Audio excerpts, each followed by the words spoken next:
Welcome back to Assam zoologist YouTube channel. तो आज मैं आप लोगों के साथ प्रिंसिपल ऑफ एनिमल लैब 2 में नेक्स्ट ऑन टॉपिक डिस्कस करने जा रहा हूँ और यह है इवोल्यूशन। इवोल्यूशन क्या होता है तो स्टेप बाय स्टेप हम इस वीडियो में डिस्कस करेंगे। इवोल्यूशन हमारे पास वो टर्म होता है which is use to describe the gradual process of change and development that living organism undergo over time. ये क्या होता है, ये जितने भी ऑर्गेनिज्म होता है with the passage of time इसमें चेंजेस आते हैं, टाइम के साथ साथ ये इवॉल्व होते हैं। It refers to the idea that all living things are related and have evolved from common ancestor। तो जितने भी ऑर्गेनिज्म होते हैं ये कहते हैं कि इस कॉमन एंसेस्टर से इराज हो चुके हैं through mechanism of genetic variation की मदद से एंड नेचुरल सिलेक्शन की हेल्प से ये कॉमन एंसेस्टर से जितने भी ऑर्गेनिज्म होते हैं ये मतलब ये इवॉल्व हो गए हैं। अगर हम इटामोलॉजी की बात करें तो ये इवोल्यूशन क्या होता है, ये लैटिन वर्ड से डिराइव हुआ है इवोल्यूशियो विच मीन्स अनरोलिंग और अनफोल्डिंग, अनफोल्डमेंट। ठीक है, मतलब इसका मतलब ये होता है ओपन आउट और open. It was first used in the scientist और scientific contexts to describe the development of living organism in the early 19th century में ये सबसे पहले ये यूज़ हुआ ये वर्ल्ड इवोल्यूशन। अगर हम डिफिनेशन एक्सप्लेनेशन की बात करें, evolution is a process by which population of organism change over time. ये जितने भी पॉपुलेशन ऑर्गेनिज्म होते हैं ये with the passage of time ये इवॉल्व होते हैं और चेंज होते हैं as a result of genetic variation and natural selection इसमें होते हैं, तो इस तरह ये इवॉल्व होते हैं। It involve the following steps, इसमें आते हैं वेरिएशन होते हैं, इनहेरिटेंस।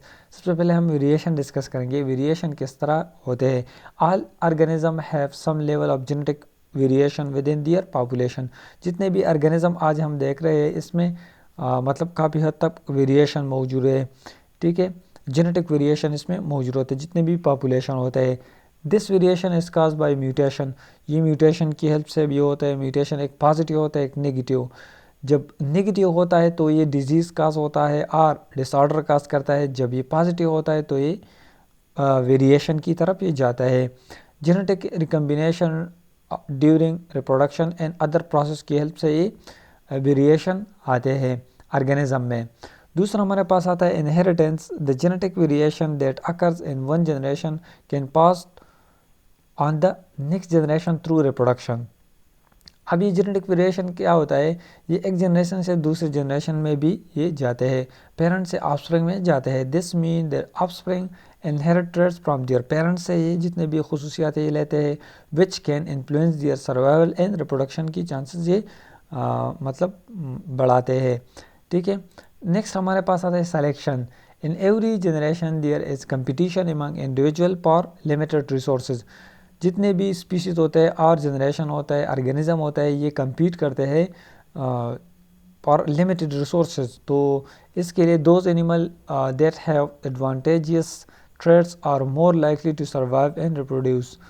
तो यह क्या होता है, इसमें जो कुछ खसूसियात मौजूद होते हैं एक स्पीसी में तो ये मतलब इसके चांसेस ज़्यादा है कि वो नेचर सेलेक्ट करे, passing on their advantageous trait to their offspring. तो इस तरह ये इससे ऑफस्प्रिंग में भी ये जाएगा। This is known as natural selection.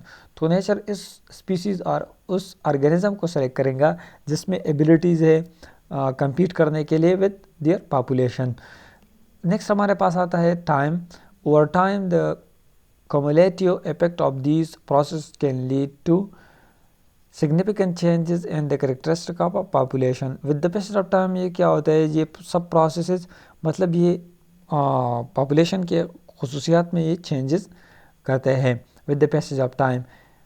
if the changes are significant enough they can result in the formation of new species। मैंने जिस तरह आप लोगों को बताया कि अगर ये changes पॉजिटिव है तो ये वेरिएशन और न्यू स्पीसीज़ की तरफ भी जा सकता है with the passage of time. Example की अगर हम बात करें, one of the most famous example of evolution is the case of the finches. जो पिंचेस जो बर्ड्स थे ऑन द गिलापागोस आइसलैंड में ये मौजूद थे।